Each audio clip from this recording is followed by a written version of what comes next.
Stay tuned. Your program will begin shortly.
Stay tuned.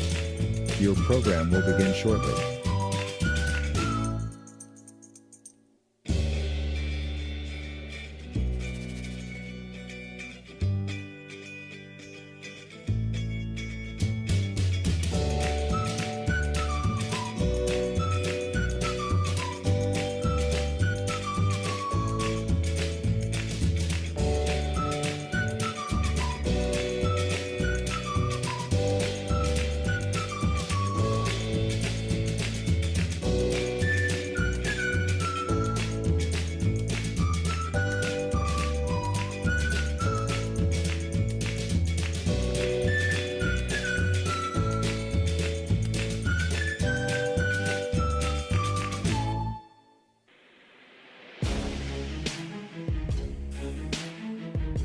Stay tuned.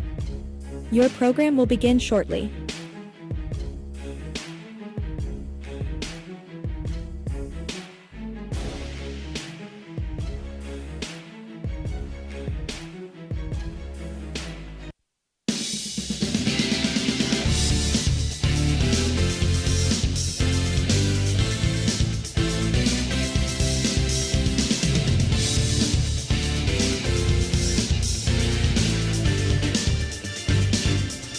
Welcome in, everybody, to another edition of the High Valley Sports Online Coaches Show, live from the Hartman Habit in Franciscan Square in Steubenville, Ohio.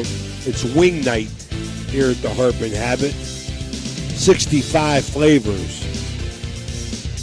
Stop in, have a wing or a dozen. You'll enjoy it. I want to thank Chris McCarthy, the owner and operator of Hartman Habit, for having us, as well as our coaches shows. Sponsors: National Colloid Company, Blakemore Insurance, Rokiski, McCune, Wilharm, and Blair, SVRTA, Everhard Bow Funeral Home, and the sponsor of this segment, Coach Reno Sucklot, Steubenville Big Red, Fort Steuben Maintenance. Welcome in, Coach. Another victorious weekend for you. Beat a good football team. Surprisingly, you beat them up pretty good. Moved to 9-0. Your comments just on Week 9 win. It was a beautiful win to be part of, and our players have been preparing, and their preparation. They took it right on the field with them Friday, and they played like they practiced last week. And that doesn't happen a whole lot, but it's been happening the last couple of weeks for us. Our preparation's been really good on Tuesday and Wednesday, a nice quick one on Thursday, and they brought it on the field with them Friday. Coach, I mean, you've played. Wow. Okay, Dan. Okay, Coach, you played. I think as tough schedules you've played in a long time. Really been battle-tested, come from behind in a lot of wins. But it seems to me that those early season dog fights have really paid off, because I think you guys are hitting. I think Big Red's hitting on all cylinders now, offensively and defensively, where your conditioning, not only your conditioning, but now your skill in your coaching endeavors is really coming to fruition. Well, We'll let you know after this week. Anytime it's human nature after something great happens to relax and be happy. And just told our players, we can't be humans right now. We can't be average humans. We just got to go out there and we got to prepare every game, and no letdown. And we really haven't had a letdown. We've changed practices a whole lot in the last few years, and somebody said, how much hitting do you do during the week? And really, we haven't hit since two-a-days, except for maybe in team pass. Our offensive line and our backs are live pass protecting, and other than that, we're hitting bags and inside run and outside run. So just if we can just be fundamentally sound and just do proper technique, then I think everything else will take care of itself.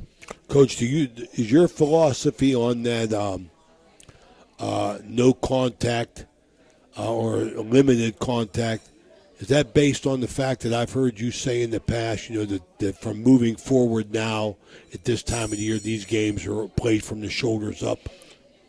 Well, let me go back. I think that as a young head coach, in probably my first 20 years, we've probably left 15 games on the field on Tuesday because we used to scrimmage every Tuesday. That's what teams did.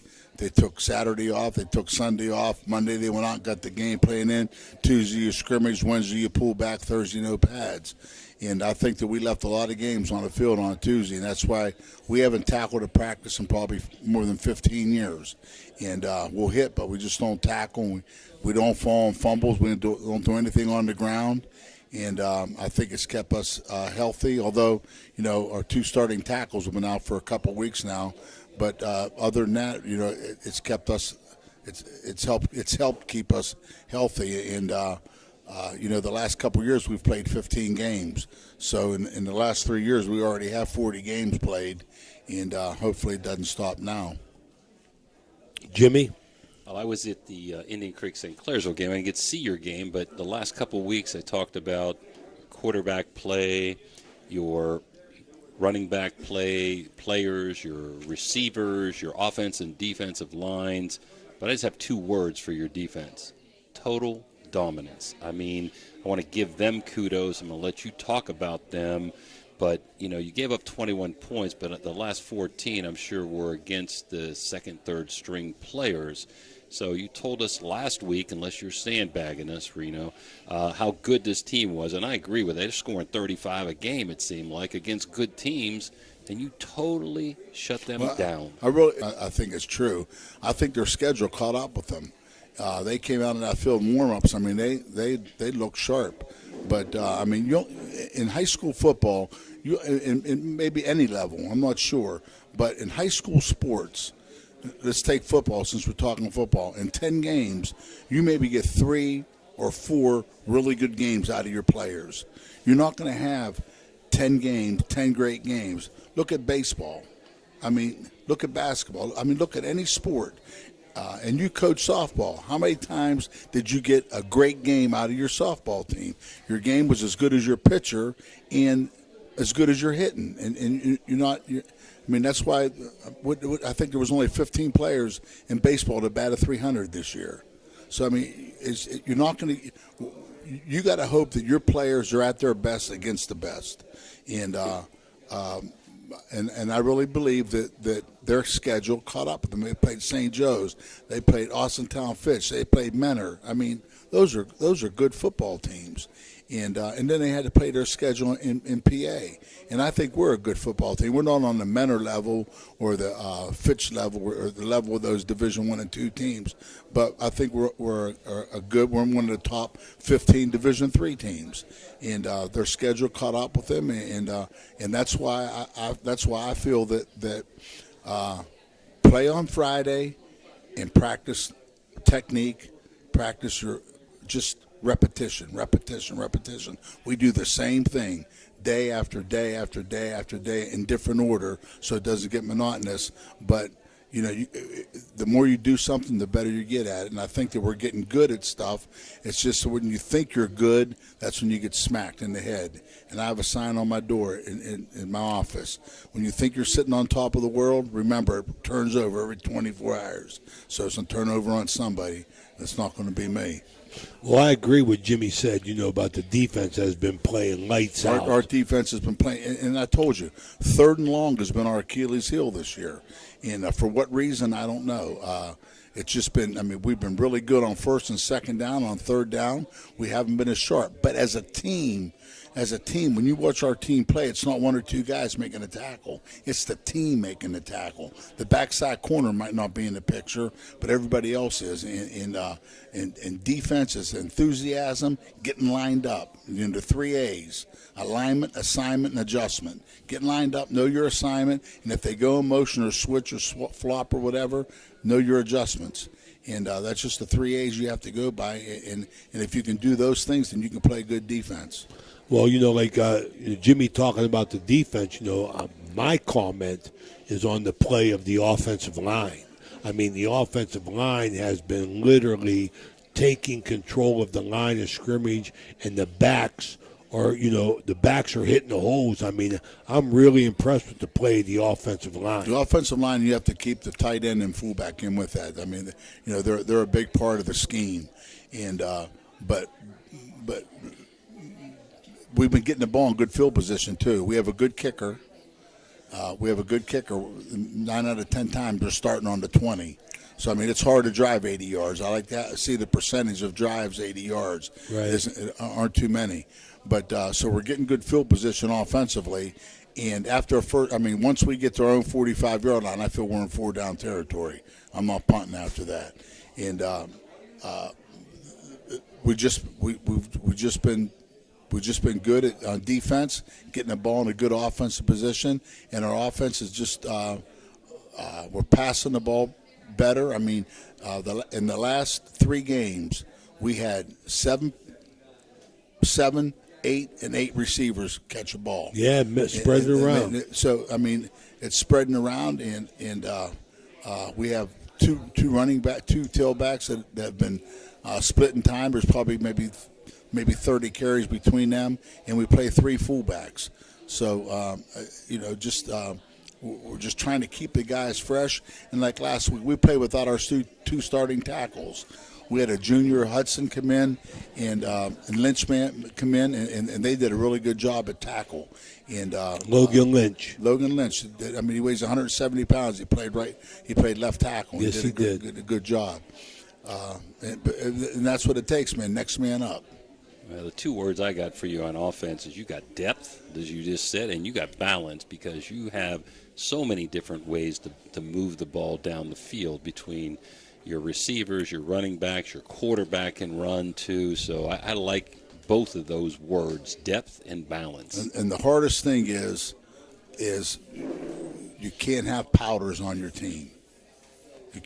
Everybody can't get. There's 1 ball and 6 eligibles. Okay? There's 1 ball and 6 eligibles, and our players have to understand that. And they don't always understand that, and sometimes I act a little bit more upset than I really am, because I want guys to want the ball, but I'm just trying to preach: play for your teammate, the name on your jersey, and your family, and everything else will take care of itself. If you play your butt off for those 3 things, then you're going to be a good football player. We're going to talk just a little bit about your region, and I'll let Ray go back to New York in this week's game.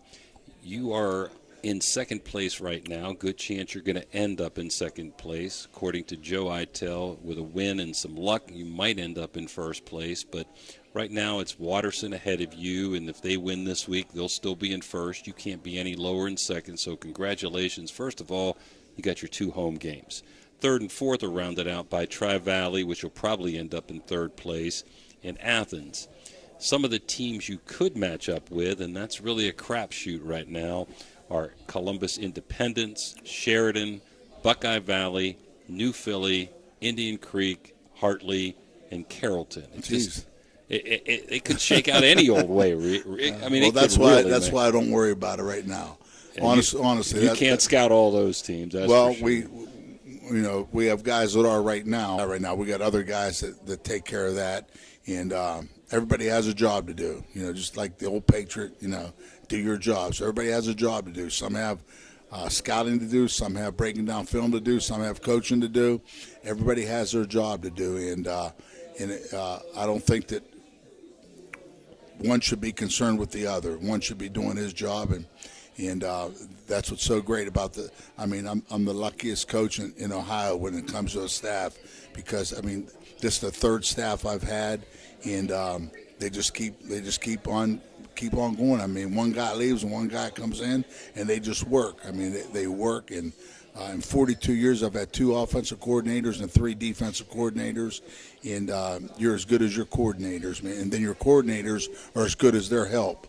So I'm the luckiest guy in the world when it comes to a coaching staff, man. I have great coaches that love the game of football. Well, I could vouch for that in the early days, Coach. The organization and everybody paying attention to detail and finding, you take pride in coaching your position. I know all the coaches do. And you try and find a way to get better. I've had many discussions with you and, in particular, Tony Lully this week on even on-field adjustments that I think coaches can be making. So, I agree with you. If you go with those adjustments, there was a great coach, and I don't want to mention his name, a great college coach said, if you're making adjustments at halftime, you're a good coach. But if you're making them while the game's going on in the first half, then you're a really good coach. And halftime is a time for adjustments. But if you can make them during that, if you can get out there and run a few 4 or 5 offensive plays and try to get a feel with, show them a formation, show them another formation, show them a motion, and see what they're doing to those, then you can jump on adjustments right now. Defensively, if you line up in a 3-man front, then maybe show them some different things and see what they're doing to that, then that allows you to make adjustments as the game's going on. And sometimes they're at halftime. Especially the hard part about high school is if I have Jimmy DiCarlo going both ways, it's hard for me to get with him. I only have a 1 minute or a minute and a half timeout. So it's hard to get with somebody that's on both sides of the ball. That's why we try not to have guys on both sides of the ball. If we need to get with somebody, we get a sub in, we talk to him, and he goes back in the game. And so we make adjustments like that. We make adjustments during timeout. But, most of your adjustments are going to come at halftime, and hopefully they don't come on Saturday morning. We should have done this, and we should have did that. But that's happened a lot to us too. So you learn every day, every game. You learn something new. Well, you're playing Long Island Lutheran. Mm-hmm. They're 4-2. They just lost last week. I hear they have some power. Pennington. They lost to a 5th year. They have 5th year seniors on that team on Pennington, and. It was a good game. I watched a little bit of it again today. They have some Division I prospects, right? Weir High is the number 1 team in the nation in basketball, and they have a couple of basketball players on their team, a receiver and a quarterback. They're really good athletes, and I'd say their team is about like our team, but they have some standout receivers and a really good tailback. But if we can just get lined up, know our assignment, and play good gap sound defense, and offensively just be fundamentally sound. We don't have to be great. We have to be fundamentally sound on both sides of the ball. Then we have a chance to be there in the fourth quarter, and anybody can win when you get to the fourth quarter. Ray? Coach, I know you talked about your 2 offensive tackles being out and playing with some second liners. How's those tackles doing? They're doing. They'll be all right. They'll be okay. Just it takes time. There's a difference between injured and hurt. Everybody's hurt in 9 games. Everybody's banged up and whatever. But there's a difference between being injured and being hurt. And they have a couple injuries that they're overcoming. And one could probably give us a couple snaps on Friday, and the other one probably be ready for the playoffs. I want to remind everybody everything that we're doing here. I want to welcome you into Ohio Valley Sports Online. We want to invite you to be part of our audience and follow us on Facebook and subscribe to our YouTube channel. It's free. Join our over 5,000 followers, and you'll be notified each and every time we go live. That's HighValleySportsOnline.com, the Sports Authority. All these coaches' interviews will be available on our YouTube channel. As you just subscribe, you'll be notified. You could go we started a new thing this year where we're interviewing opponents of the teams that we have as our guest here at the Harp and the Habit on Wing Night every Wednesday. So those are all available. Tomorrow we're going to have coaches' interviews for Edison and Indian Creek. Andrew Conner won't be here tonight. He has senior night. He's not going to be able to make it. They play Edison this week. We're going to be there with Jimmy DiCarlo and Tony Lelly in audio only. So interviews of Coach Colopy and Andrew Conner will be available on our website. Is Jimmy DiCarlo going to get to say anything, being with Tony? Yeah, Jimmy's always the lead. He don't care what you do as long as he's in charge. But Jimmy don't care what you do as long as he's in charge and he's working with the best color man in the business. Look who talks most between when we're here, right, Reno? Look who talks the most between you and Ray and me. Well, this segment's been brought to you by Fort Steuben Maintenance. I know they're good to you, Reno, and your staff and They're good. They're great football people, program. I want to thank Jimmy Saltzman for sponsoring us. Cody was a really good receiver, defensive back for us also. Okay, with that, we're gonna move forward with our sponsorship segment. But for now, I want to wish you the best of luck, Coach, and we'll see you next Wednesday. Thank you. Thanks It's a the lot, High both Valley of you. Sports Online. Tell Dan we said hi. Good luck, Reno. Good luck. We'll be right back. You know, Fort Steuben Maintenance should be your first choice when it comes to any and all construction projects, Hey, Ray, whether it's commercial or residential. Make Fort Steuben Maintenance your first call. You can rely on them to be the experts when it comes to roofing, concrete, plumbing, carpentry, just about any job that needs done. Fort Steuben Maintenance, they're fully licensed and bonded and will even give you a free estimate. Fort Steuben Maintenance. You want the number? 740-283-4890.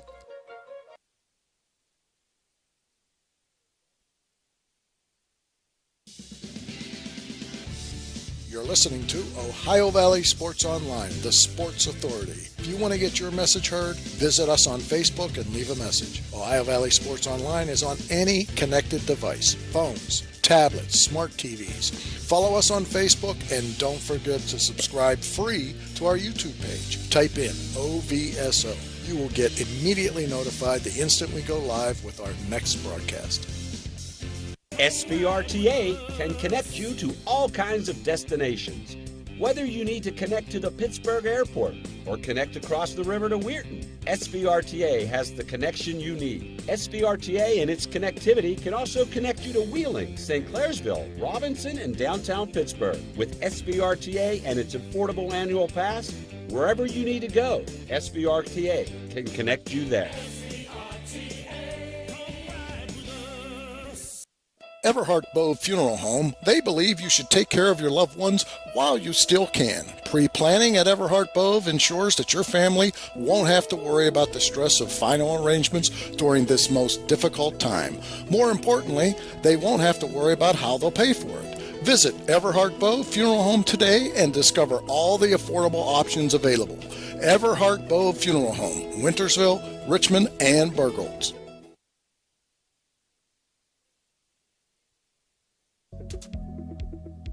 The Weirton Law Firm of Rokiski, McCune, Wilharm, and Blair focuses on helping families plan for the future. The attorneys at Rokiski, McCune, Wilharm, and Blair will help you with estate planning, protecting your assets from long-term nursing costs, and maximizing your income from oil and gas interests, giving your family peace of mind for the future and the ability to enjoy the benefits of your hard work. Rokiski, McCune, Wilharm, and Blair also handles a variety of personal injury and wrongful death claims. Call Rokiski, McCune, Wilharm, and Blair today at 304-748-3200 for your free consultation. Let's go Blue. All right, this is our sponsorship, our sponsor segment here at the Harp and the Habit of High Valley Sports Online. We like to bring all our sponsors in to show our appreciation and to let our audience of over 5,000 subscribers know who's making this all possible for us. And at this time, we got our good buddy Danny McCune from Rokiski, McCune, Wilharm, and Blair. Danny, this is your third year with us. We really appreciate your support and what you're doing, giving us an opportunity in reality to bring this coaches show to our audience out there, as well as you help sponsor us with the Madonna Blue Dons. Sure, it's our pleasure to be a sponsor. I thought it was just 2 years, but it's 3 years now. Okay, it's 2. Okay. I mentioned to you the last time I was here that we have a number of Madonna graduates in our law firm, and the law firm has actually changed. It is now Rokiski, McCune, Wilharm, Blair, and Rizovich. Oh, yeah. Let me put that in there. So as of give me a spelling on that. Risovich. Risovich. He's a Madonna guy too. He is not a Madonna guy. How'd he get in there? Well, he married a Madonna girl. Well, so, okay, close enough. And his name, social member. Yeah, his name is Alex Rizovich. A really nice kid. He's been practicing law for about 16 or 17 years now, and I think he grew up in Wheeling, but he's been practicing in Weirton for most of his life. And as of October 1st, he joined our firm as a law partner, and we just brought a new associate in who just got sworn in yesterday in Charleston. His name is Matt Lyons. Matt was a St. Paul's kid and a Madonna kid, a kid that we've watched grow up, and Jeff Rokiski and I put on basketball tournaments years ago to try to help with tuition assistance for Madonna and St. Joe's. And Matt was one of the kids that we saw coming up, and we've watched him at Madonna, really liked him, and so we brought him into the firm as well. All right, now you're bringing up basketball tournaments. Now you're making me go to my clutch already about that, man, because I remember you brought in basketball teams down to the JCYBL in the Catholic Community Center. You're the only guy in the history, that 75-year history of the Catholic Community Center, to get out coached by Jim Emerling. I think you must have been mistaken for some one of my brothers. I have 6 older brothers, Ray. I don't know that I've ever been out coached. Well, I know one of your older brothers beat me in the Madonna Invitational Tournament. We were 12-0. Yeah, well, I think I told you the last time I was here. My team beat St. Anthony's with Petey Faris down at the community center for the finals of the Madonna Invitational Tournament. We got such a big crowd, they moved it from Madonna down to the community center. Petey Faris, he was a self-check. He couldn't score on me. Oh, goodness. I think they thought he was going to maybe end up at Madonna. They rolled out the red carpet for him down there. I tease him about that. Well, I'm really happy, to have you as a sponsor just because of your athletic and your coaching background. I know you're embarrassed about Jim Emerling out coaching you. I wouldn't admit to that either, but it is what it is, Coach. But you've moved on from that. Yeah, you know what I mean? But the first time I told you I met Jim, it was over at the Catholic Community Center. I think we went nose to nose in a basketball game there. That's not surprising at all. Yeah, we've become friends actually. So, and I seem to recall that Dante Greco, who's one of the football coaches at Madonna, was on the team I was coaching. So. Yeah, he was here last week, I think, for Johnny. Right. Yes. Tell us a little bit about your law firm, Danny, and what you guys do. Yeah, so before I joined the firm, Jeff Rokiski started a firm and has Dave Wilharm, who's a Brook High graduate, and Chris Blair, who is a Madonna grad. And then he brought on Jeff's son, Ryan, and they primarily did elder care law, asset protection trust, irrevocable and revocable trust, a lot of estate work, some real estate work. And then when I joined the firm, I brought with me my civil litigation practice. I primarily do what you might call trial work. As a trial attorney, we handle cases on behalf of people who have been injured. For instance, the bridge situation over here with all the accidents over there, we've handled it every day. It seems like there's been over 200 in the last 2 years. So, and then Alex Rizovich, now he's also a litigator. So there's another litigator in the firm. He handles some civil cases as well as doing some domestic work, family law, divorce, child custody, child support, as well as he has very active criminal practice. So he tries felony and misdemeanor cases in the criminal courts throughout the First Judicial Circuit here and beyond. What's the best way to get a hold of you, Danny? Well, so our phone number is 304-748-3200. And so, Is that what your standard fee is too? $3,200. No, sir. Numbers usually mean something. Yeah, doesn't it? no. So the number is affiliated with the address. We Okay, are all right. at 3200 Main Street in Weirton. We're literally right across the street from the parking lot of the Greco-Hartnick Funeral Home, so people know we're right in the middle of downtown. Absolutely, Jimmy. I haven't met you before tonight. Yeah. Glad to meet. Thank Nice you to for meet you. being a sponsorship. You're welcome. You need to know we just did Madonna last night in volleyball.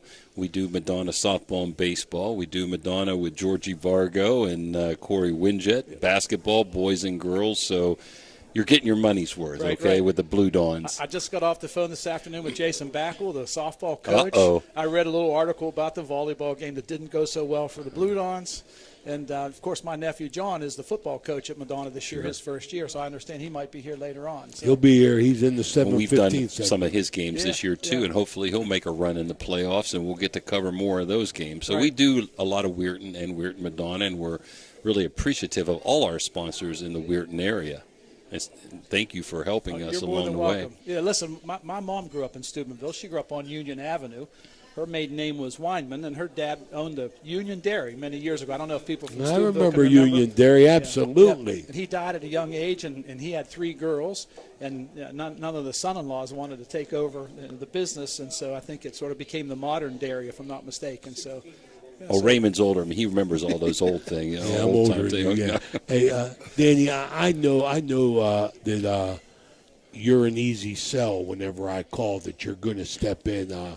Is that like throughout your law firm? You guys want it? You guys want to get involved and support things that are going on in the community? Because we couldn't bring all these sports in the homes of all these student athletes and families if it wasn't for our sponsors. There's no doubt about it. That's one of the things at our law firm that we never get upset with if a lawyer in the firm is doing something for the common good. You know, like me, the lawyers in my firm, we sit on a variety of boards. I've been the legal advisor for the Hancock County Sheltered Workshop for probably 25 years. I sit on a charitable foundation. It's called the CFOV, the Community Foundation of the Ohio Valley. We're trying to get some representation here for the northern part of the area, both Hancock and Jefferson counties. I know we're bringing on a new member down there to try to get some money, into some charitable, things up here. Organizations that are doing good things for people. So. Well, that's good for business. I know that, to get your name out there. But I know you personally, I know you find some satisfaction just from your athletic background being around it any way that you can. I think all the athletes or all the lawyers in our firm are athletes at one point in time. Right, We all still golf. We've all coached. Jeff Rokiski and I coached basketball at St. Joe's. I coached Madonna freshmen for a few years. I have 6 older brothers. We all went to Madonna.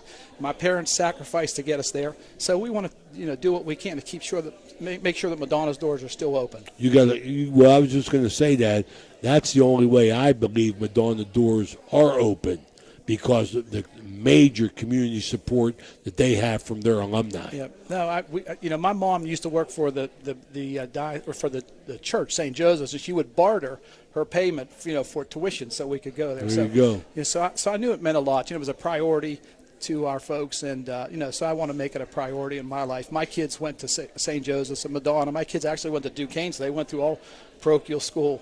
And my wife and I are very active. Danny, I tell you, man, we love having you. We love your support. We're going to have you every year, as long as you keep on coming, Thank you. Glad to have you on board, man. And listen, seriously, I say that in jest with Jim Emmerling, but I really mean it. I know but I really mean it. I do really appreciate that, Ray. I want you to know, I've watched little John, who you're going to have on as a young kid, and I've known from a long, long time ago that he was going to be a coach. I always thought it was going to be basketball, and I wouldn't be surprised if one day it becomes basketball. But I've watched him since he was about 5 or 6 years old. The kid just always thought like a coach. He was always a play ahead.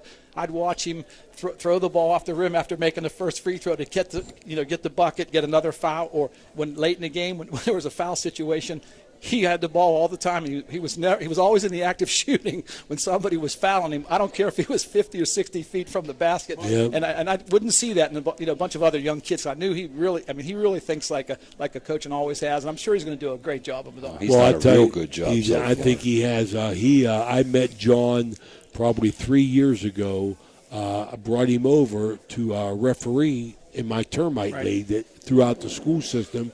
And from that time, now I see him as the head coach. And when he came in there the first time, his enthusiasm, and I was just saying, wow, I wonder if he knows anything. But now as you get to talk to him, because he was so enthusiastic about, there's a lot of challenges in Madonna. I mean, and he faced them, with the smile on his face, and he was upbeat, and then getting to talk to him for 9 weeks now, he's got a good handle on the game. And he's looking right into your soul when he talks to you too. Absolutely. But he's honed in on you. Yeah. But he's doing a good job. And I wish he would get some other numbers. And he's got 18 or 19 kids in uniform, but he needs a few more bodies out there. But we're real proud of him.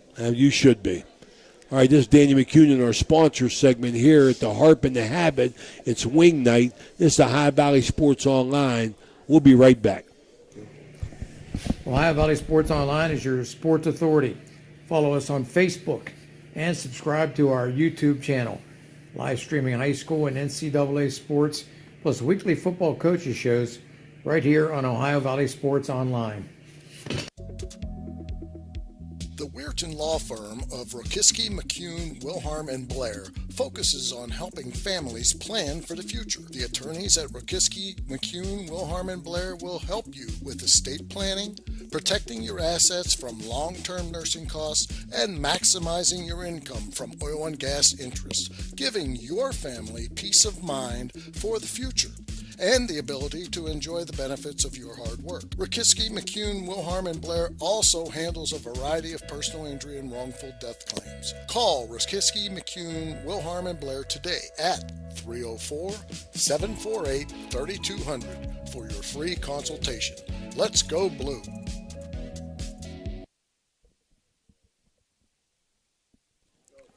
All right, we're back here at the Harp and the Habit Wednesday night. Always great to have our sponsors.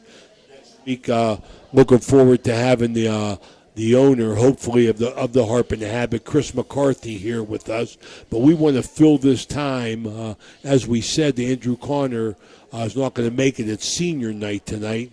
And we want to remind everybody that this weekend we will be live streaming, and we're looking forward to it. Me and Stevie will be down there, Union Local 8-1 at Barnesville 9-0 plus 35-0. In a regular season winning streak. That's going to be at 7 o'clock, probably be on air at 6:40.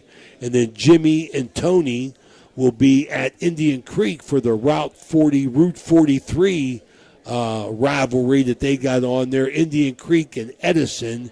Jimmy and Tony will be bringing that to you. And I want to remind everybody that you could check out all the interviews that Tony does during the week with different coaches. You could check them out right on our YouTube channel and just subscribe. It doesn't cost you anything. It's free. And join our over 5,000 followers, at highvalleysportsonline.com. But Jimmy got a few things we could talk about with Joe Itel and playoff football that we're right around the corner. We're looking off of Joe Itel's website here. So, again, he's really very thorough. This is what he has, and a lot of things could shake out differently. But we talked about, we'll start with Division III. That's the highest division our local teams are in. Try to bring you some opponents' records, too, that aren't real local that we played. But Steubenville, as we mentioned before, is second in Region 11, Division III. And they're going to be 1 or 2. Most likely, Reno Fields are going to end up in second place. Watterson plays a good DeSales team this week. But even with a loss, we're not sure that Big Red would be able to catch them. But I don't know that really matters a lot. 3 and 4 would be Tri-Valley and Athens. Number 8 is Dover, a team that Big Red handled pretty easily early in the year. And they control their own destiny. Even at 8, they're not in. This is one of the toughest regions in the state. People know about Bishop Hartley, a Big Red opponent in the past. They're 11th, and they don't even control their own destiny. We think Creek's going to get in regardless, but according to Joe Itel, they're 7-2, and even with a win against Edison, if things didn't shake out their way, and we think they will, Creek may not make the top 16, and yet they could be somewhere potentially in the top 8 with a home game. So Now, there's a lot of unpredictableness this weekend. New Philly, a team that Big Red played down to the wire with and came out as victor, is 13th, so there could be another matchup there. And there could also be a potential Indian Creek Big Red matchup, which I'm sure a lot of people would kind of like to see along the way. Your comments in that region, Ray, as I go check some of these other regions out here. Well, I think in that region here, I mean, from all signs, Jimmy, you are what you are, and it seems to me that Watterson, appears to be the best team in that region, followed by Big Red. So, but I know this, when Reno talks about, shoulders up, in the mental aspect of the game, I mean, you got to be ready every single week. And I know the emphasis that teams have on playing at home. But my attitude is very simple. I heard this from a coach a long time ago. Bob McCoskey was a high school coach of ours, and then he coached at West Branch. He said very simply, Raymond, anybody can beat anybody one time.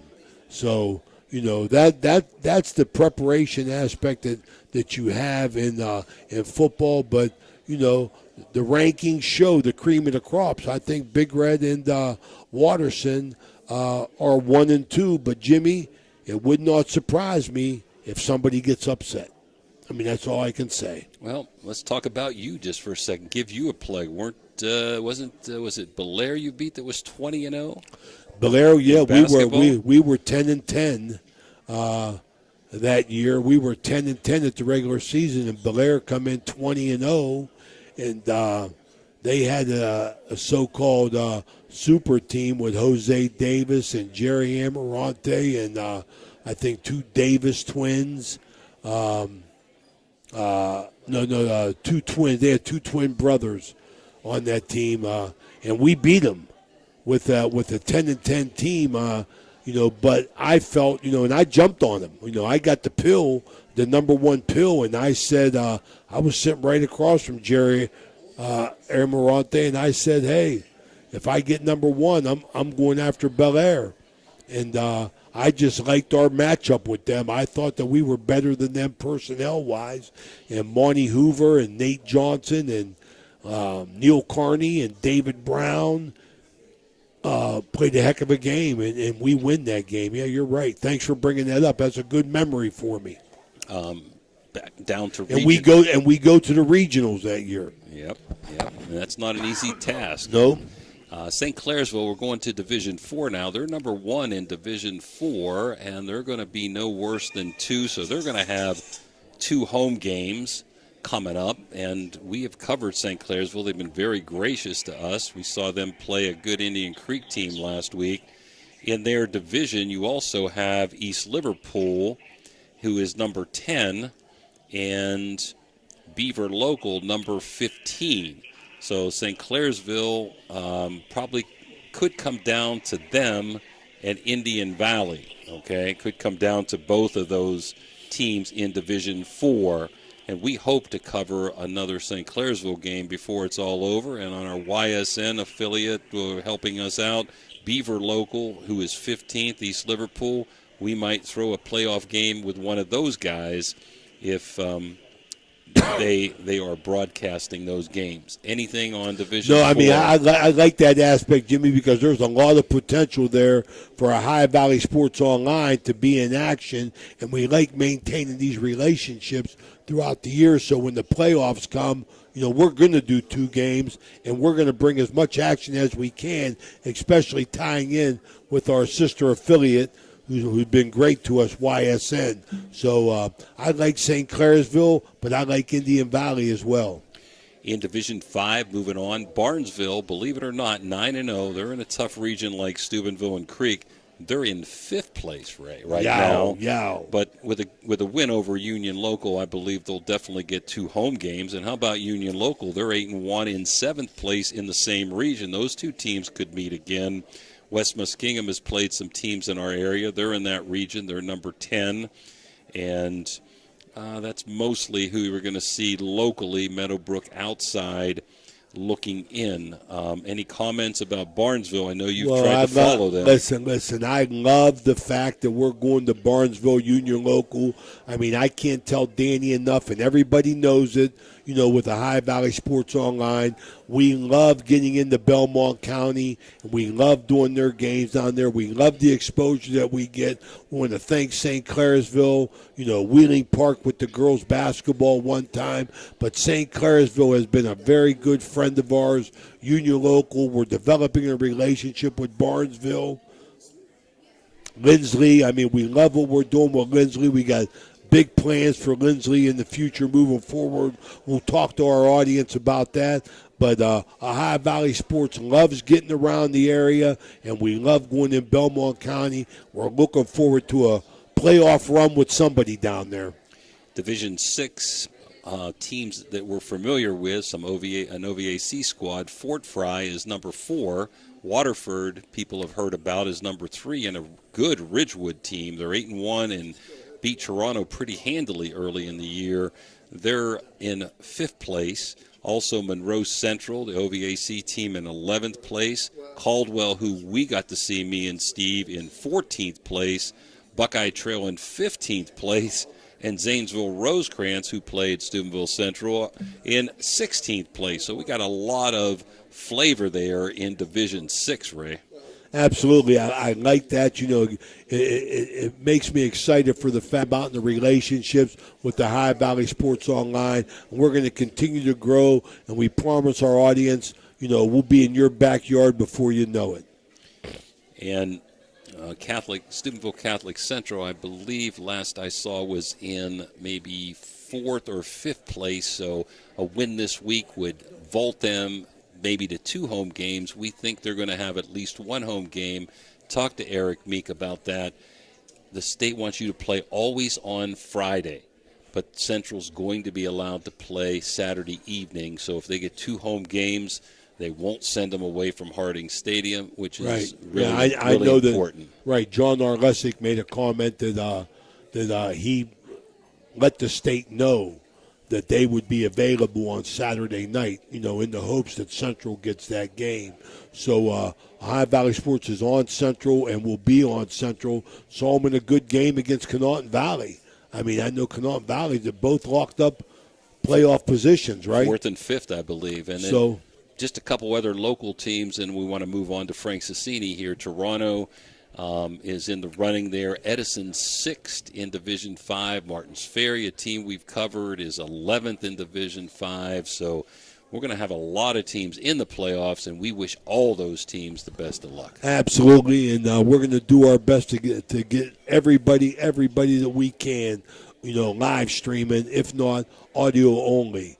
And with that, we're going to close this segment brought to you by SVRTA and Everhart Bow Funeral Home. I want to thank them as well as all our sponsors. Blakemore Insurance will be up with Frank Cicini segment next. Thanks for listening. We'll be right back. SVRTA can connect you to all kinds of destinations. Whether you need to connect to the Pittsburgh Airport or connect across the river to Weirton, SVRTA has the connection you need. SVRTA and its connectivity can also connect you to Wheeling, St. Clairsville, Robinson, and downtown Pittsburgh. With SVRTA and its affordable annual pass, wherever you need to go, SVRTA can connect you there. Everhart Bow Funeral Home, they believe you should take care of your loved ones while you still can. Pre-planning at Everhart Bow ensures that your family won't have to worry about the stress of final arrangements during this most difficult time. More importantly, they won't have to worry about how they'll pay for it. Visit Everhart Bow Funeral Home today and discover all the affordable options available. Everhart Bow Funeral Home, Wintersville, Richmond, and Burgolds. Blakemore Insurance Agency is exclusive to the senior market. We represent a variety of Medicare supplements or Medicare Advantage plans, giving us the ability to offer some of the most competitive products from the top insurance companies in our country. Our loyalty lies with you, our customer, not the insurance company. Many of today's seniors are completely overwhelmed with turning 65 and going on to Medicare. Call Blakemore Insurance Agency today for more information. 304-723-0909. Blakemore Insurance Agency is a proud sponsor of this broadcast.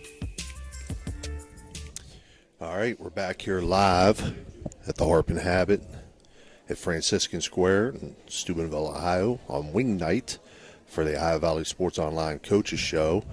We're at that portion of the show where we tag team out. Jim DiCarlo and Ray Suckoch leave for the evening, and Tony Lully and myself take over. And this part is the Weir High Coaches Show with Coach Frank Sassini, sponsored by Blakemore Insurance. Coach, another tough one this past week. We talked last week about East Liverpool and how they've been improving throughout the season, and it seemed like they had things kind of clicking or hitting on all cylinders offensively last week. Talk a little bit about the challenges you faced against East Liverpool and that game itself. Well, the first challenge was, as a veteran group, East Liverpool football had a lot of seniors on that team, especially at the skill positions and the size they had up front. So we knew it was going to be a situation where we were going to play our best game. And our kids really came out and fought really hard. I know I've been saying that for weeks now, but we are legit, getting better. We're seeing it practices, and you're seeing it during the games, at least our last two. And you saw the first half of this game that our kids were battling. Yeah. And I know you watched some of our game film. That they had a score. We had a big stop on their first drive. They got down inside our 20, 25 or so, and then we stopped them, and then we didn't quite get anything going. And then, it was back and forth a little bit in the first half, but they had scored on a 3rd and 11 in the second quarter. It kind of, sprung in a little bit for them, and what really hurt us was the ensuing kickoff. We didn't do much, and then they drove down the field and got a touchdown right before halftime. And it was, we had some missed tackles there, and we went in there 13-0 at the half, and it really, arguably couldn't have been that if we would have did a better job there right for the half. But we were fighting there for the first half, and then as the game wore on, the third quarter, we got on the board. But it was the kid we had mentioned last week, number 80, was Kirby. He kind of, got to us there a little bit on a couple passes. He scored twice, and then the score didn't necessarily show how hard we fought, but there was a couple touchdowns late that really kind of put it, what you saw on the scoreboard. Right. But, when it comes to the first half of that game, we were definitely fighting with a very good football team. Yep. Yeah, I agree.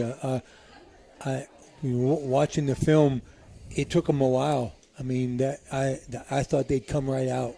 And your defense did a really good job. And the fact is, and where you are in your record and so forth, but a long drive like they sustained in the first quarter, and you held them on downs right outside the red zone. Yeah. That says a lot. I mean, it really does, because I expected, stereotypical what happens is you got a bigger senior team, and, when they put a big drive on and they were putting the hurt on some of your boys, they didn't give up. No, and we saw, early in the season where we didn't respond really well to that.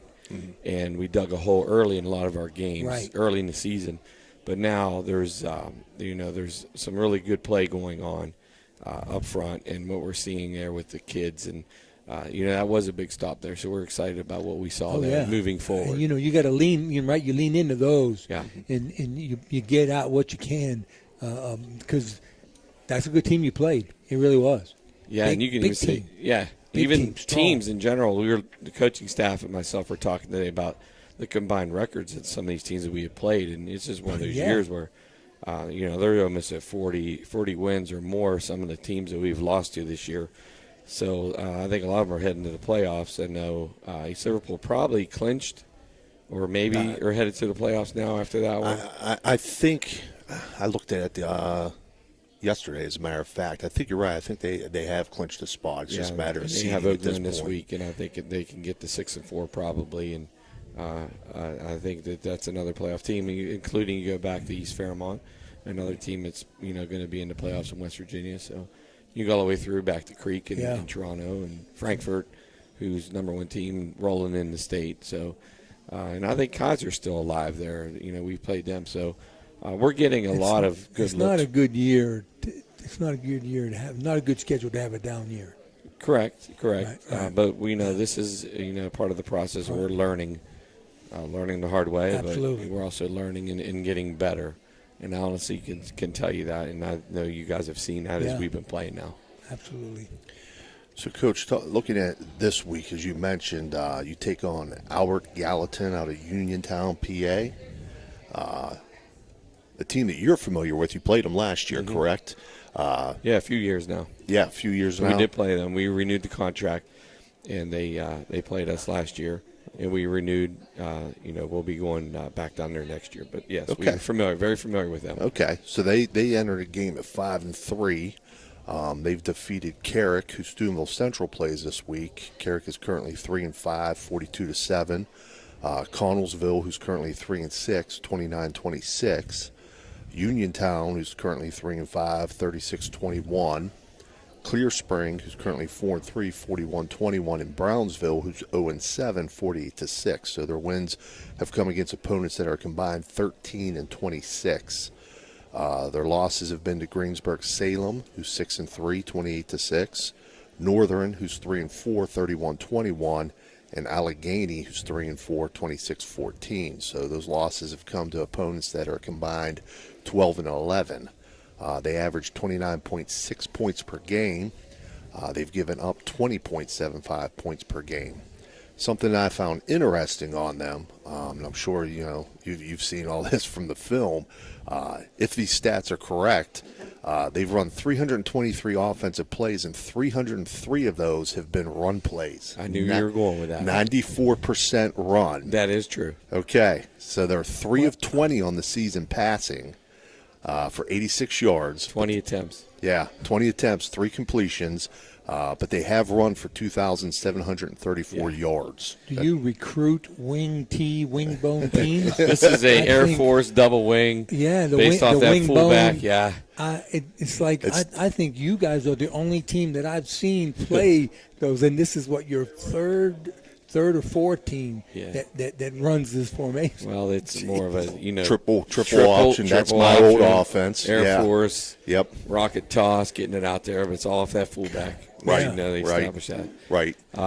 We cut Skelly out, and we got our passing in the team today. Yeah. So a lot of run support and run fits throughout the week. Coach Hill's done a great job of that, and Coach Fetty. Well, let me ask you this, because being a triple option guy,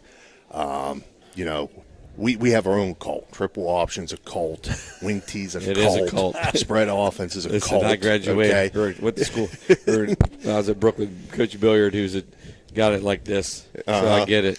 So I was always interested to talking to coaches.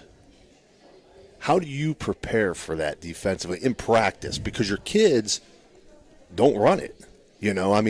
That's something, if you're going to run triple option, you have to rep that yourself as a team, probably 65-70% of your practice to get your kids accustomed to it, to read, so on and so forth. So how does your scout team do that? Well, I think that's the nature of it. It puts a stress on the fact that we have to teach the scout team how to do these things, and it adds some minutes and cuts minutes off teaching for us when we're doing that with them. So we just try to mimic it the best we can. Sometimes we'll eliminate the ball. Last week was the RPO stuff, and it's always been something different. This week's at Air Force, rocket toss, and triple.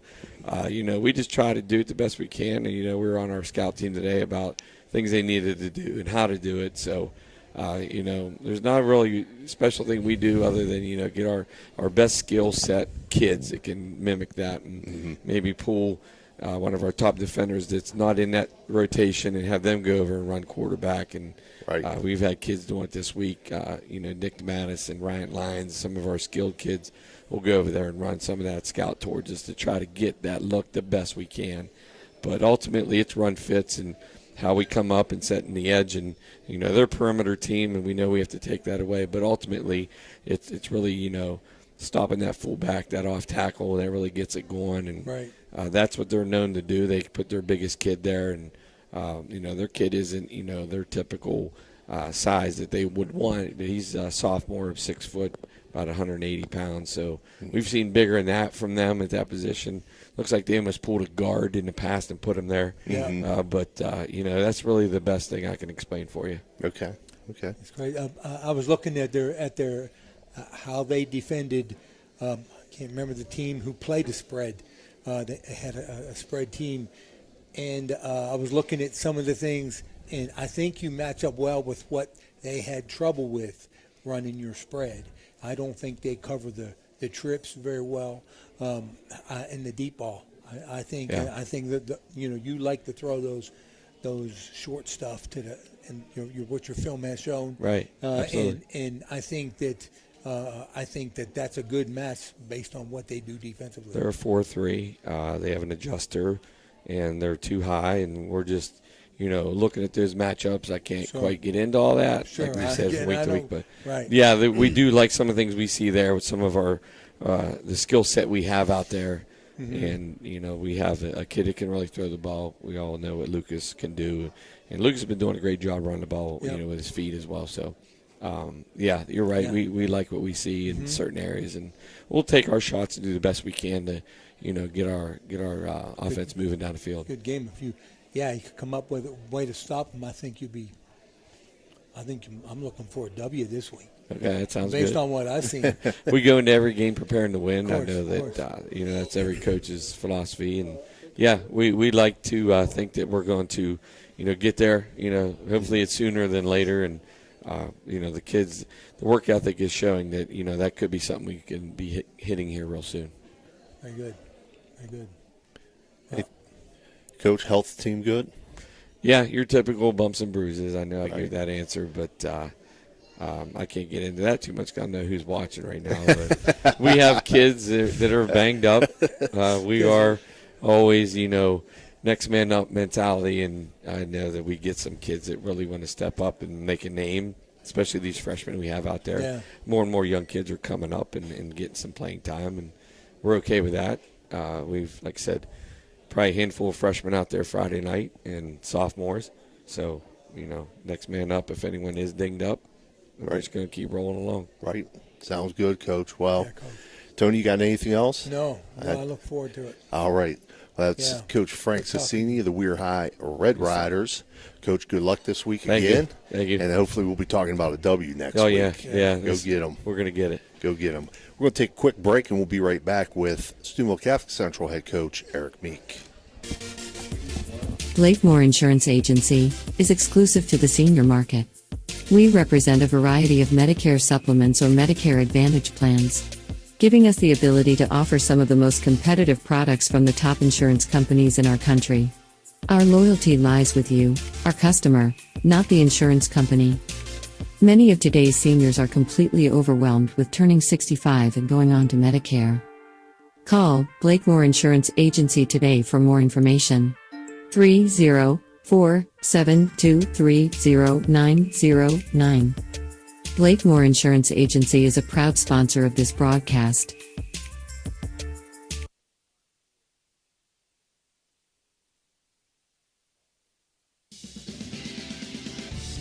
You're listening to Ohio Valley Sports Online, the sports authority. If you want to get your message heard, visit us on Facebook and leave a message. Ohio Valley Sports Online is on any connected device, phones, tablets, smart TVs. Follow us on Facebook, and don't forget to subscribe free to our YouTube page. Type in OVSO.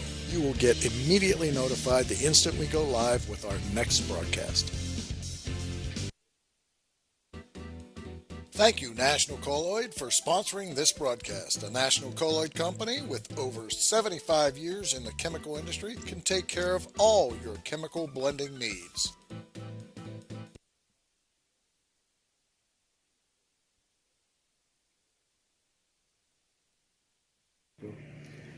Ohio Valley Sports Online is your sports authority. Follow us on Facebook and subscribe to our YouTube channel. Live streaming high school and NCAA sports, plus weekly football coaches shows right here on Ohio Valley Sports Online. All right, we're back here live at the Harp and Habit, Franciscan Square in Steubenville on wing night for For the Ohio Valley Sports Online Coaches Show, we're being joined now by Steubenville Catholic Central head coach Eric Meek. His portion of the show being sponsored by a National Colloid Company. Coach, close game coming out of the third quarter this past week, 27-26, I believe it was, right? Yeah. Right. 27-26 game. However, Connaughton Valley was able to put together 3 scores in the fourth quarter. However, you're still ranked number 4 in Division 7, Region 27, and have clinched a top 8 spot. So you will be definitely at home in Week 11. But in the Connaughton Valley game, Tommy Purgy and Matthew Sprockeye both ran for over 100 yards each. Jimmy Hernan recorded 11 tackles on the night. Peyton Roush, 4 sacks on the night, the stats I saw.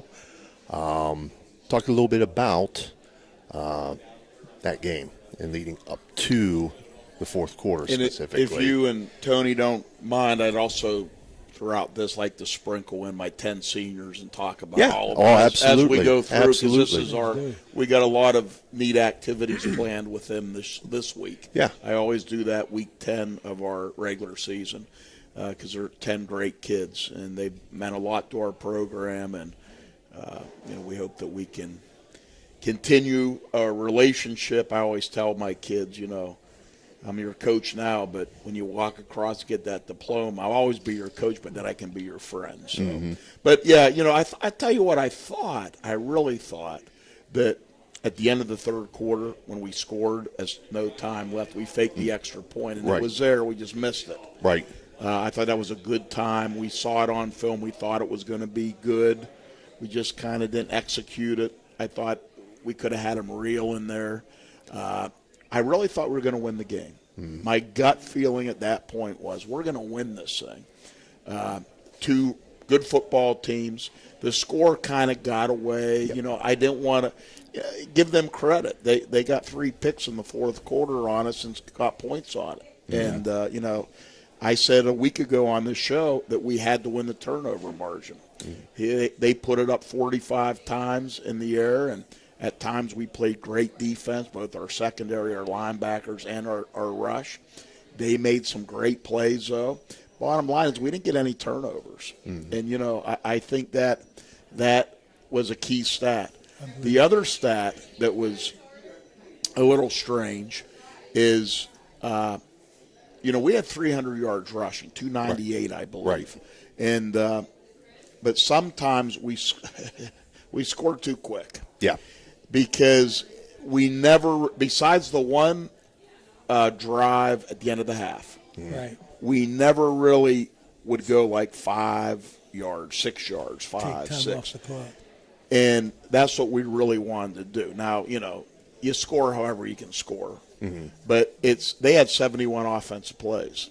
And if we would have scored in a different way than what we scored, maybe they wouldn't have had 71 offensive plays. But, in the fourth quarter, again, I thought we were going to win the game. I just had that feeling. I've coached so many years that you kind of get a feel.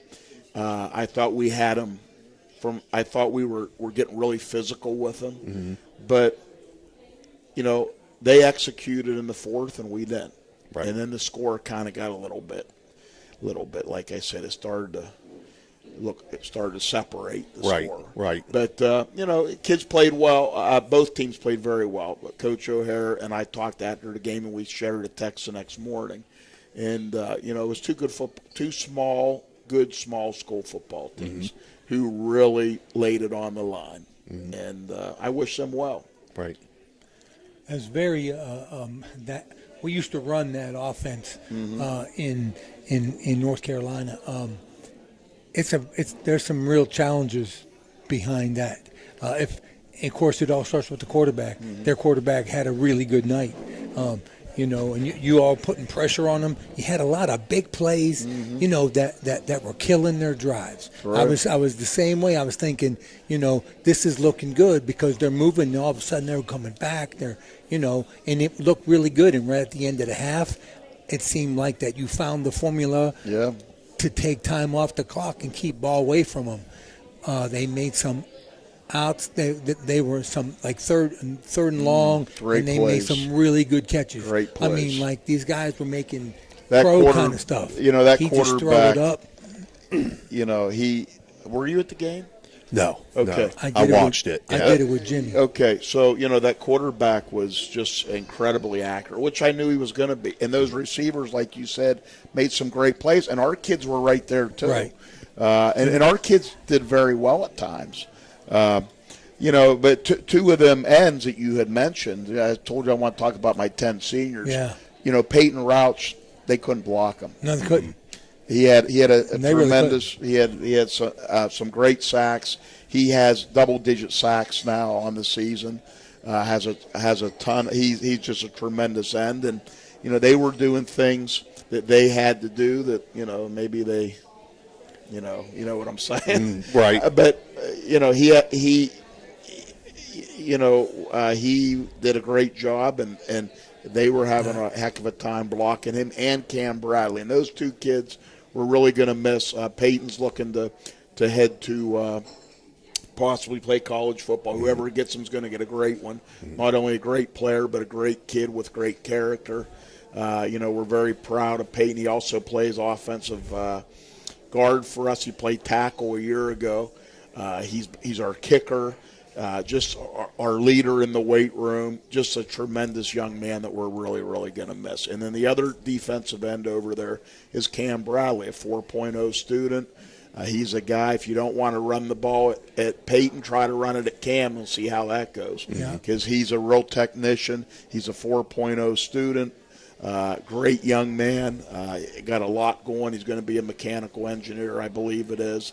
Hasn't quite decided where he wants to go to school, but we're very proud of Cam. Also has played offensive tackle, has played tight end the last couple years for us. And as he's gotten bigger, we said, Cam, I got to give you a lineman jersey. And he, unselfish, like a lot of our kids, went down and had a great job. He's done a great job on the left side of that offensive line. Yep. Yeah, you had there were several 50-50 balls that they got and you didn't, right? He threw it up, and he just threw it up, and you were right on him. The defenders were right on him. They turned around and made the play. Yeah, and, they they're trying just like your guys are trying. Yep, we put Timmy Mahalio back at times deep, and he just play center field. And Timmy had a ton of tackles. The last couple games, he's had a lot of tackles, and Timmy's another senior that we're really going to miss. He has played fullback for us in the past, and I asked him this July at a passing scrimmage. I said, Timmy, I need you to play tight end. You got to be the other tight end with Noah Huff and do a great job. And he did. He unselfishly went there. He's played tight end for us. He's played outside linebacker. He's on every special teams. And, he's a real good, fun kid to be around. He got a fun personality. I joke with him a lot. Sometimes I think he doesn't know when I'm joking, which is good. But, Timmy does a great job. And then the other tight end is Noah Huff. And Noah has played defensive end for us in the past. We lost both of our inside backers and put him back at inside backer this year. He's our tight end on the right side. He's our tight end when we go one tight. He can catch. He's our punter. Has done a great job at our directional punter. Has really made our punting team good. And he's a real smart kid as far as understanding the X and O's of football. Very good. Coach, you want to go ahead and talk about your other seniors Sure, at this point before we get into moving on? We will. I'll roll through these. So then in the backfield, we got two guys, our offensive backfield. Jimmy Hernan is started off as our fullback, and he had a couple big scrimmages and ran the ball really hard at the tailback position, and he He has done a great job. He runs very hard. It's 899 yards rushing right now. And, he will put him back at tailback, him and Tommy Purgie both. Jimmy's a great young man. I believe he's going to go over here to Franciscan. I think he's going to live on campus. I thought that's what he said to me last week, unless something's changed. But, just a great young man, a great leader, a great kid to talk to, just a tremendous kid from a great family. Has also played outside backer for us. And I would say that Jimmy, pound for pound, is really, the last couple years, has really become a really tough, dependable football player for us. That other back is Tommy Purgie. What can I say? I've said it a million times. Tommy's a great kid. He's going to Franciscan too. Going to live on campus. I think he'll be a great coach someday in multiple sports. Great role model for our younger kids. All the kids at school love Tommy. Wherever you look, kids are talking to Tommy, and he's a great young man. He had one of the best safeties I've ever had. He has, I believe, 699 yards rushing right now. That's a good 1-2 punch, him and Jimmy Hernan. And, been our punt returner, been our kickoff returner, has had a tremendous impact on special teams. So we're really going to miss Tommy.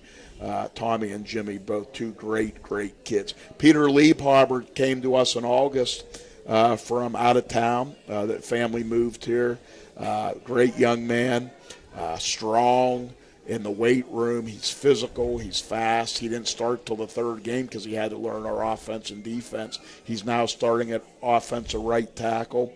He's added a lot of speed and physicality and strength on our defensive line. And like I said, he and his family had just moved here from out of town this summer, and they're very active going to be very active in the community.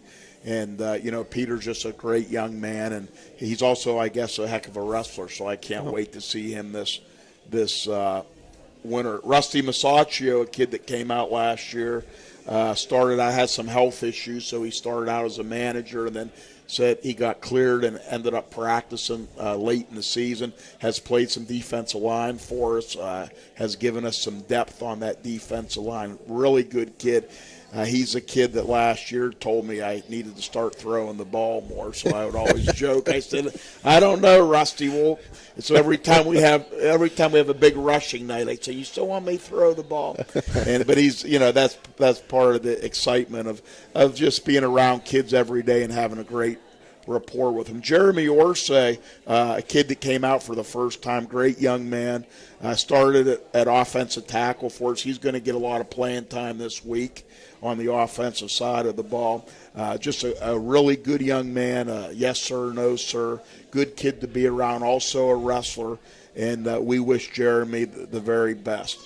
Colby Owen came out for the first time. Colby's about 6'5", tall kid. Big tall, yeah, really tall, and he's done a great job this year learning the game and being a role player, and just a really good young man from a good family. And, he is doing a fantastic job for us. And, well, we hope that we're going to miss Colby as well. I think I got all 10. 1, 2, 3, 4, 5, 6, 7, 8, 9, 10. But a great group of kids. Some of these guys, 6 of them have been with me for 3 years since I've gotten here. But I feel like I've known them for 30 years. They're only 16, 17 years old. But just great kids. And Steve, you've coached a long time. The main reason I got back into this, I missed the preparation, but being around kids and helping kids and trying to help them, their parents and their other mentors, help try to contribute to make them good young people. And these kids are very special. And, I'm not one that likes to say goodbye to people. It's hard for me. And we got a lot of neat things this week. Tomorrow we have our senior tackle where one of the underclassmen will talk about each kid, and then they go and they tackle this big dummy, and we all clap it up. Then Friday we have what I call senior walk, where we spread all the underclassmen and coaches out on the field, and the seniors go one at a time to each person and spend about a minute with them. And we play some music in the background. It gets a little emotional. And then Friday night, we're going to have some soup and sandwiches after practice, and we're going to hang around the locker room and have a little, I don't know what it's called. We called it Atari, remember? Yeah. I still call it Atari, and they just look at me. They don't know if I'm joking or. I don't know if those exist anymore. I don't think so. But whatever it's called. So, but they're gonna do that, and just a camaraderie, because that's so important. Because it's really, I told the younger guys, it's another night to be with those kids. Yeah. The night before our ball game. And then, hey, Saturday is the final fish fry. Hopefully we'll get a win, and there's going to have fireworks up there at 10 o'clock at the school. So we hope to see a lot of people in the stadium, and then at the fish fry afterwards, hopefully we're ringing that victory bell. Right. So let's talk real quick about this week's opponent. You take on Carrick out of PA. They entered a game at 3-5. The Raiders have wins over Brashear, who's 0-8, 36-2. Brownsville, who's 0-7, 44-0. And Perry Traditional Academy, who's 1-7, 16-12. So those three wins come against opponents that are combined 1-22. Their losses have come to Carleton, who's 5-4, 33-18. Albert Gallatin, who Weir High plays this week, they're 5-3, 42-7. Uniontown, who's 3-5, 34-0. And Winburr, 7-2, 49-6, and Wheeling Central, who's 6-2, 49-12. So you have one common opponent there. Those losses have come to teams that are combined 26-16. So they've played some good teams. They average 17.4 points per game, have given up 27.6 points per game. Some statistics I saw on them: they threw the ball about 57% of the time. Now, is that the normal thing, or is that because they're playing from behind at times? No, the quarterback and they're spread. Okay. Spread 3-by-1, a lot of 3-by-1. Okay. Gun. The quarterback in the back we've seen for 3 years now. Okay. And the quarterback, I have talked to him I talked to him this summer at a couple camps that I had Peyton and Tommy at, college camps, and the quarterback is a real athlete. He can throw the ball 65 yards in the air. He's getting some college looks, I believe, and they got speed. They took a kickoff all the way back to the 10-yard line. I was at the Wheeling Central game down at Wheeling University Friday. So they got some speed. They got some good receivers, especially against Wheeling Central to do that. Yeah, and they're really they got some really good athletes. So offensively, they're dangerous. Yeah. That's what going through and combing through that. Number one's the quarterback, Zion Fry. Stefan Malloy, number 0, the running back. And then of those receivers you mentioned, 3 of those are seniors as well. Numbers 2, 3, and 11. Fields, Arner, and Elam. They're all 3 seniors, and then a junior, number 6, Johnson. So, and all those guys have great numbers as well. Yeah. They, like I said, I would say they're better offensively than defensively. The linebackers are good. We've seen them it's like a 5-2, but it's almost a 5-3 look because they bring that guy down against Wheeling Central. And that's how we'll treat it. And then they'll play cover 3 behind it. But their linebackers are pretty good. Number 4 in particular, the middle backer. Okay. Tony? Yeah, so I've seen them on film, very similar to what you saw this past week. The 3-by-1s and, they're going to – you had some trouble with the rubs and, the tunnels and that kind of stuff. I'm sure they'll see that on the film. Yeah. We're not going to have, the scheme may be a little different because Connaughton Valley was really, wow, they were just. Yeah, very dynamic, very, very, a lot of quick stuff. Very impressed. And you have a lot of, they're going to be throwing you some zone reads. Yes. But this team, we're prepared. We did skeleton tonight, and we got through every pass play. Where last week that Connaughton Valley ran like double the amount of plays. It was amazing. Oh, yeah. So Yeah. we got through everything tonight, and tomorrow we'll go team. But, we just need to come out and be physical. We were physical last week, so was Connaughton Valley. And, we got to be able to move the ball. We got to get our passing game going a little bit, and we need keep the ball. Yeah, we need Sustain. to really play mistake-free football offensively. Sustain the drives, keep the ball away from them. Absolutely. So we'll be there Saturday night. Myself and Ray Suckoch will bring you the Steubenville Catholic Central Carrick game on Saturday evening, week 10. Will they be honoring your seniors that night as well, We Coach? did it. Oh, okay. The other night. Oh, you did the other night. But, Okay. Like I said, we're going to honor these seniors every second we're with them, and we even have some stuff planned next week. One night, Tuesday night, the coaches' wives, because I had to move it back because of the volleyball. Because my wife. My daughter had a volleyball game. Then on top of that, there was a water line break. So I guess it was good that we moved it back. Right.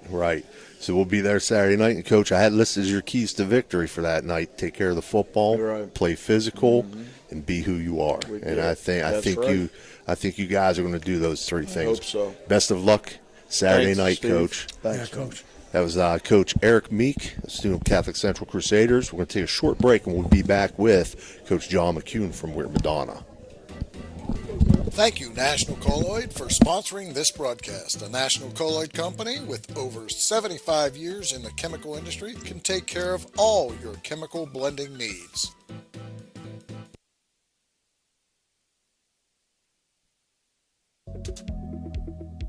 The Weirton Law Firm of Rokiski, McCune, Wilharm, and Blair focuses on helping families plan for the future. The attorneys at Rokiski, McCune, Wilharm, and Blair will help you with estate planning, protecting your assets from long-term nursing costs, and maximizing your income from oil and gas interest, giving your family peace of mind for the future and the ability to enjoy the benefits of your hard work. Rokiski, McCune, Wilharm, and Blair also handles a variety of personal injury and wrongful death claims. Call Rokiski, McCune, Wilharm, and Blair today at 304-748-3200 for your free consultation. Let's go Blue! You're listening to Ohio Valley Sports Online, the sports authority. If you want to get your message heard, visit us on Facebook and leave a message. Ohio Valley Sports Online is on any connected device, phones, tablets, smart TVs. Follow us on Facebook and don't forget to subscribe free to our YouTube page. Type in OVSO. You will get immediately notified the instant we go live with our next broadcast. This broadcast is brought to you by Ohio Valley Sports Online, your sports authority. Subscribe to our YouTube channel and get instantly notified when we go live on our next broadcast, only on Ohio Valley Sports Online. The Weirton Law Firm of Rokiski, McCune, Wilharm, and Blair focuses on helping families plan for the future. The attorneys at Rokiski, McCune, Wilharm, and Blair will help you with estate planning, protecting your assets from long-term nursing costs, and maximizing your income from oil and gas interest, giving your family peace of mind for the future and the ability to enjoy the benefits of your hard work. Rokiski, McCune, Wilharm, and Blair also handles a variety of personal injury and wrongful death claims. Call Rokiski, McCune, Wilharm, and Blair today at 304-748-3200 for your free consultation. Let's go Blue! All right, we're back here live at the Harp and Habit in Steubenville, Ohio on wing night for the Ohio Valley Sports Online Coaches Show. And we've reached that portion of the show where we're being joined by Weir Madonna head coach John McCune, his portion being sponsored by Rokiski, McCune, Wilharm, and Blair. Coach, before we get started, Ohio Valley Sports Online extends our condolences to you on your loss of your mother after an extended illness. We were very sad to hear that last week. I didn't catch word until I was leaving here, actually. but we appreciate you coming and joining us tonight. So again, condolences from Ohio Valley Sports Online, sincerely. I appreciate that, guys, a lot. As I get to know you guys and just the people in the football community, being in it as my first year, I've had a lot of people that I didn't think would reach out and offer the telling me how sorry they are about my mother when they didn't even know her. But the biggest thing is just the way the team's been since the announcement, and just being around the guys. I've actually, some people told me I could step away for a couple of days, and I don't think what else I could do. And I've just been with them, and they've been nothing but great. So it's really helped. And obviously having, the family with you, it's great. Oh, yeah. Right. Yeah. Right. So, Coach, you're coming off of a 42-0 road win over Federal Hocking to improve to 6-2 on the year. Talk a little bit about that game and getting on track there with a big shutout win for your defense. Yeah, so the kids got donuts after that game. You get a shutout, you get donuts for Madonna football, so they were pretty excited about that. But that was a long haul. So we weren't allowed to leave Weirton actually till 3:30 because the county had no buses. So it was about almost 3 hours. So we went all the way down there.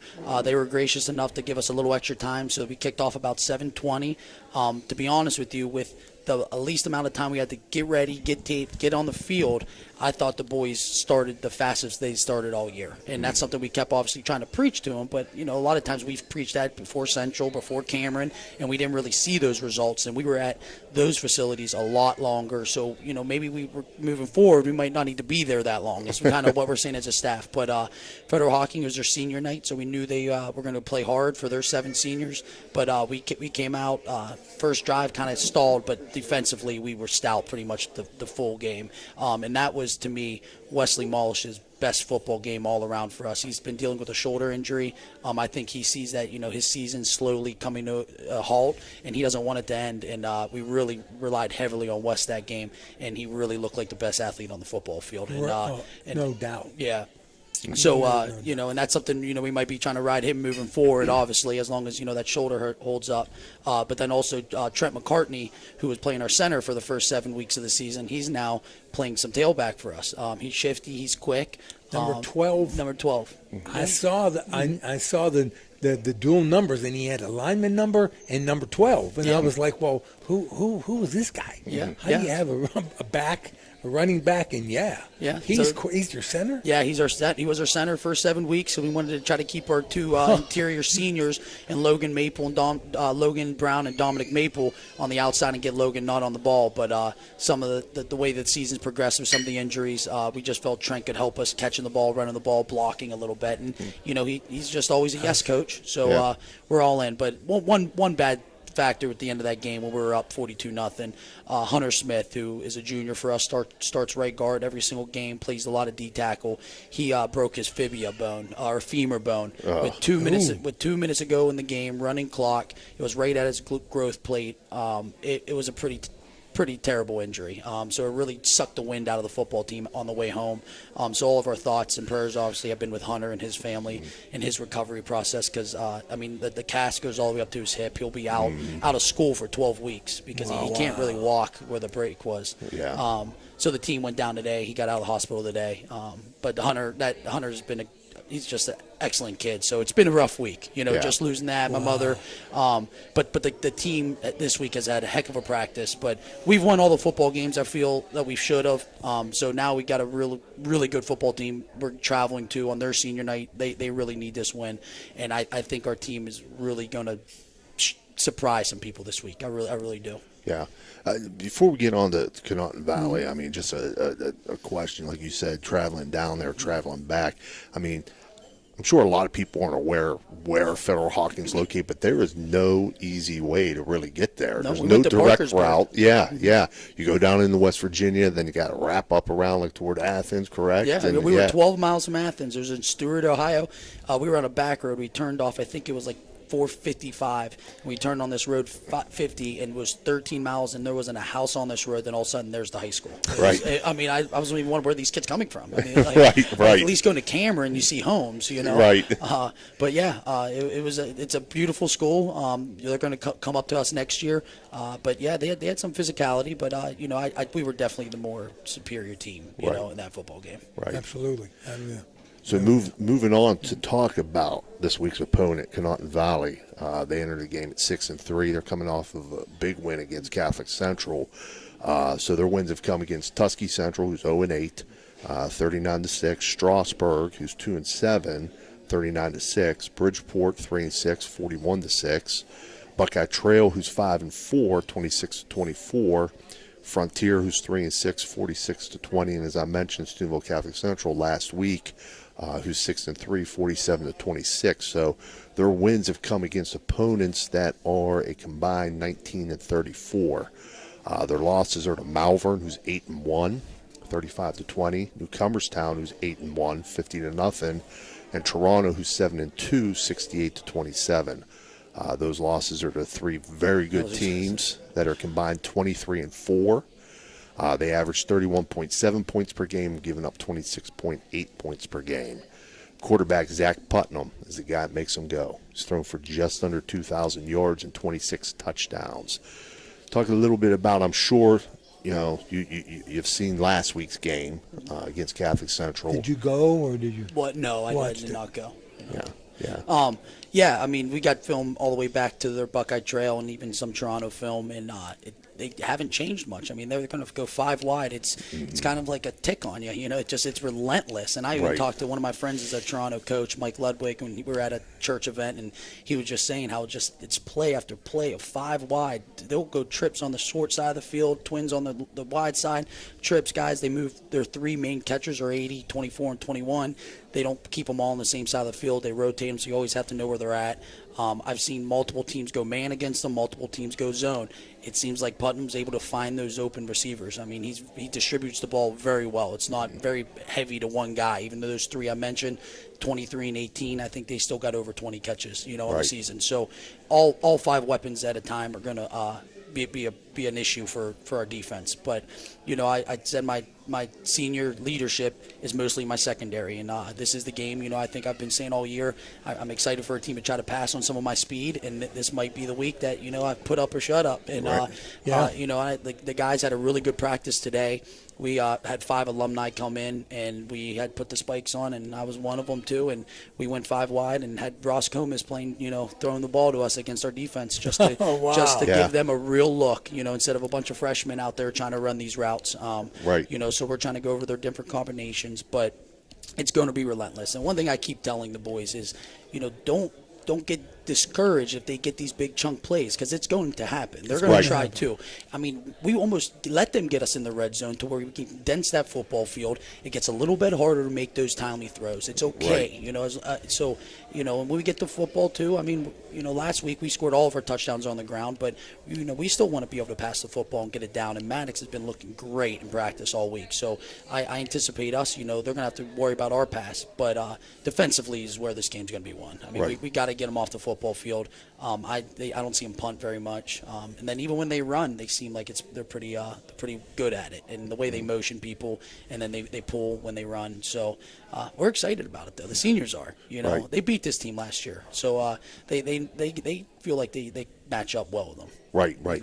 I'm glad you brought that up too, about how, once they get down in the red zone, they're trying to spread you sideline to sideline, okay? But at the same time, as the field gets shorter there, it condenses down, as you said, that closes or makes those windows that they can throw into a lot smaller. And that's why a lot of times you see spread offenses or 5 wide offenses that can't put up points once they get in the red zone, because they don't have anything else to go to. Yep. They're not going to get in 2 back. They're not going to get under center. They're not going to change their scheme.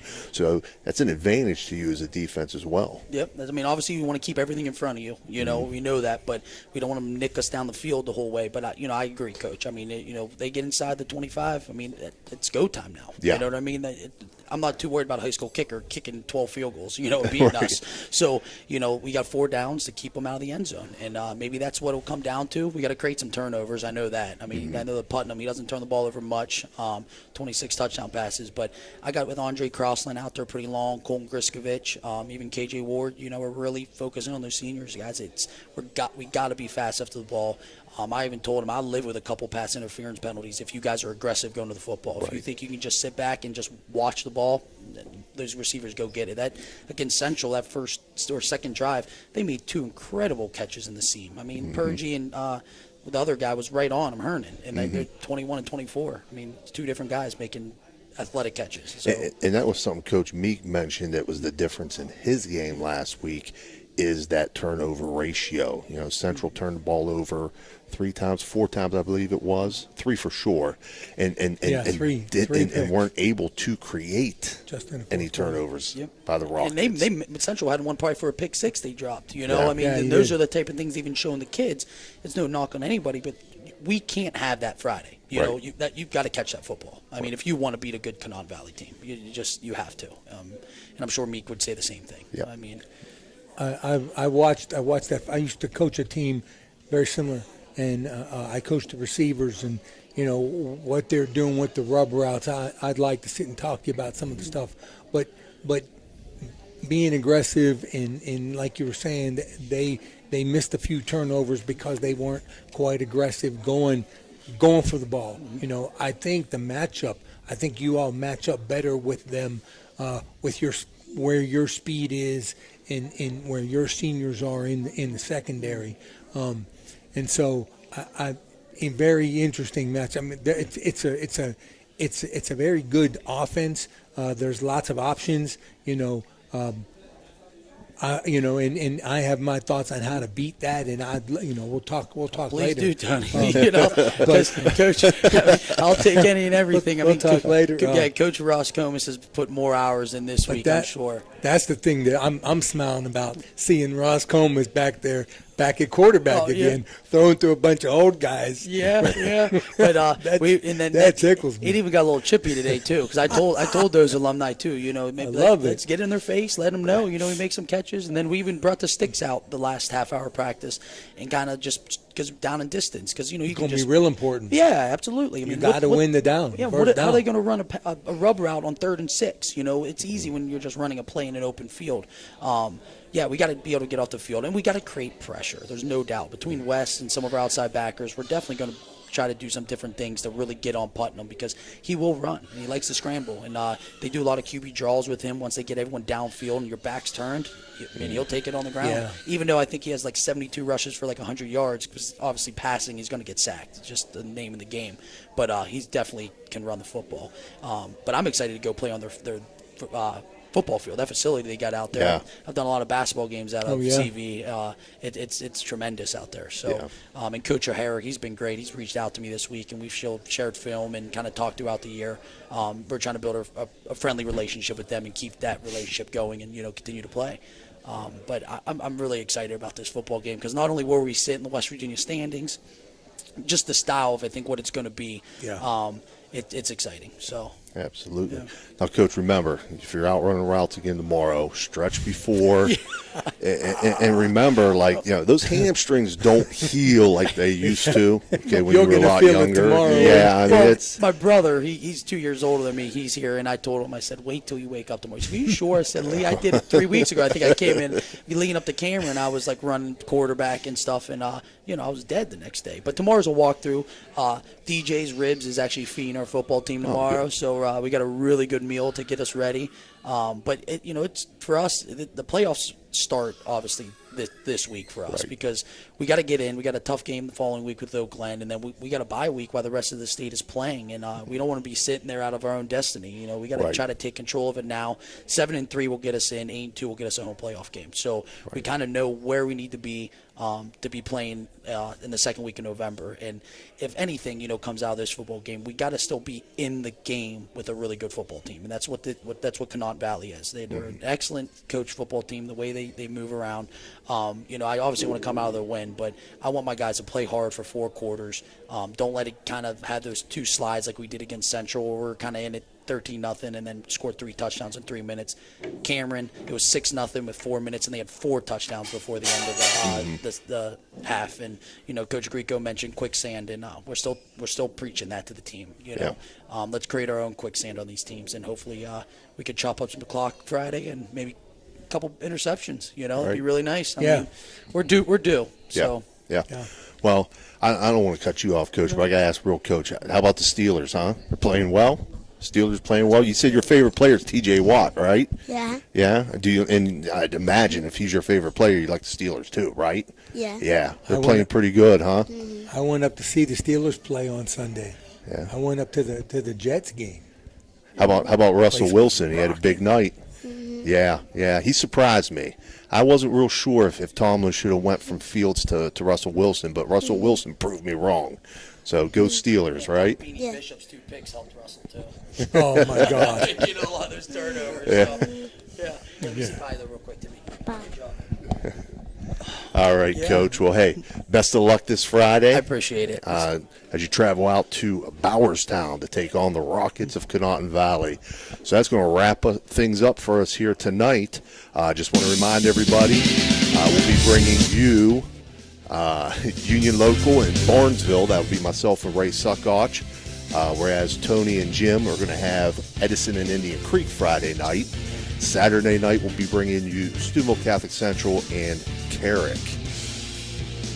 High Valley Sports Online Coaches Show is brought to you by Fort Steuben Maintenance, SVRTA, Everhard Bove Funeral Home, Blakemore Insurance, Inhabit. On behalf of Jim DiCarlo, Ray Suckoch, Tony Lelly, and Dan Vogel, this has been Haley. We'll see you again soon. Have a good night.